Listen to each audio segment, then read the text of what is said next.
Hey guys, do you know you can actually make Garri at the comfort of your home? So stay tuned, let me show you how I was able to achieve this. And if you want to drink it, this is just the perfect Garri to drink because it has that signature taste of Ijebu Garri. So let's get right into the video.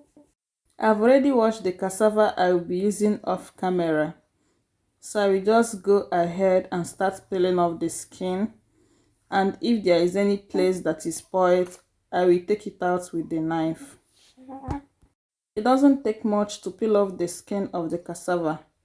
So after peeling off the skin, I went ahead and rinsed it again with fresh water.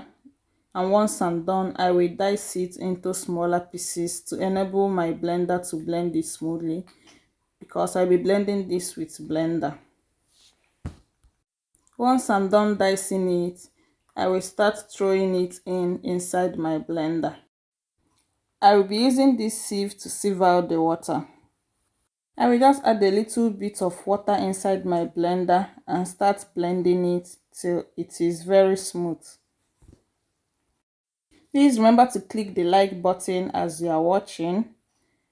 And after blending it, I will pour it inside the sieve so that the water will start dripping.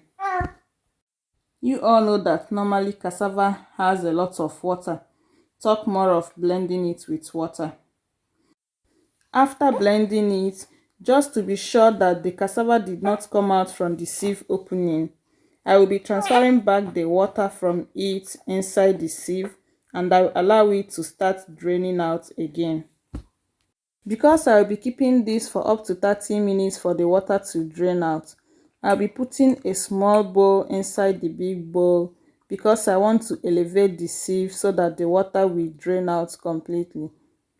You can see it's only starch, so I will throw it out, cover this and allow it to stay for 30 minutes. And after 30 minutes, this is how it's looking. The water has drained out to some extent. I will be throwing it out, so we move on to the next step.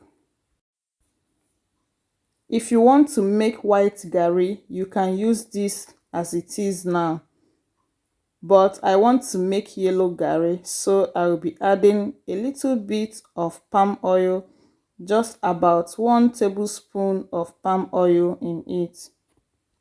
Mix thoroughly till everything is well incorporated. Add it into your bag. Your rice bag can also serve very well for this. While you are adding it inside your bag, please click the like button and also share the video to your family and friends.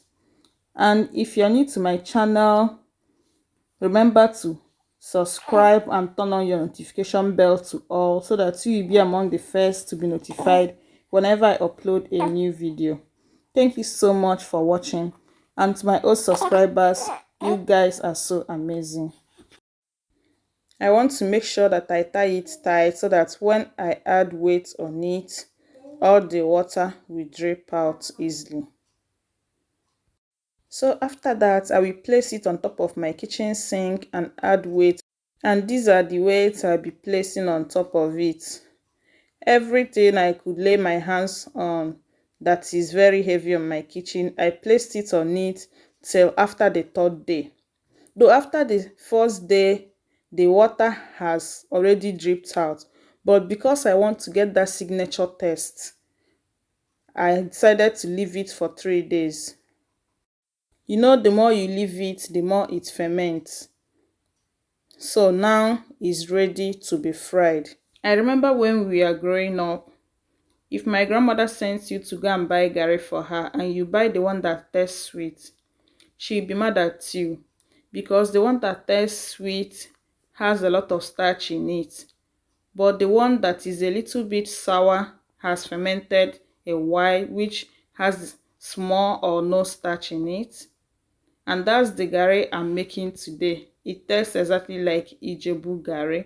With this type of Garri, my grandmother will say that you are a wife material. And I will also be using the same sieve I showed you earlier to sieve it.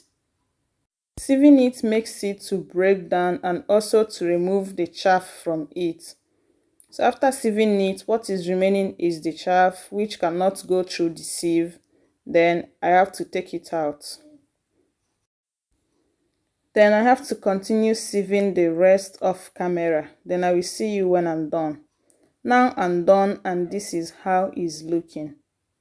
And my kitchen smells like the factory where Garri is being produced. These are all the things I got out from it after sieving it. So let's get right into frying it. I've already started heating up my pan. Once it's hot, I will start scooping in some into the pan. Depending on the size of your pan, do not overpower it. Just pour a little bit and start stirring it immediately with your wooden spoon. The tip of your wooden spoon must be flat. Do not leave this unattended, especially at this early stage, because if you leave it, it will start forming lumps. Or Garri. And that's not what we want, so we keep on stirring till it's a little bit dry. It has dried a bit, you can leave it for a few seconds and rest a bit, then you continue stirring. If you see any small lumps, use your wooden spoon to break it down and continue stirring. Once it's ready, you will know by perceiving the smell of the garri and also the smell of the palm oil used. Now it is ready. I'll be taking it out. Just spread it inside the tray for it to get cold and continue frying the remaining garri. Please remember to give this video a thumbs up, share out the video and also comment below. If you have any question, you can also ask. And this is the last batch I'm frying. Can get cassava at any Arab shop, African shop or big supermarket around you. Like I said earlier, do not leave it unattended at this stage, otherwise it will crumb together. You can enjoy this by drinking or by using it to make eba. Also make sure that it doesn't get burnt. And this is it for today's video. I'm done frying the garri. And here it is. Use your wooden spoon to spread it so that it will cool down. After that, you can store it in an airtight container and it can last for years. It doesn't get spoiled. Rather, the taste will change. But if you want to spoil it forever, just put it inside your freezer. And that is it for today's video. Thank you so much for watching. Bye and see you in my next one.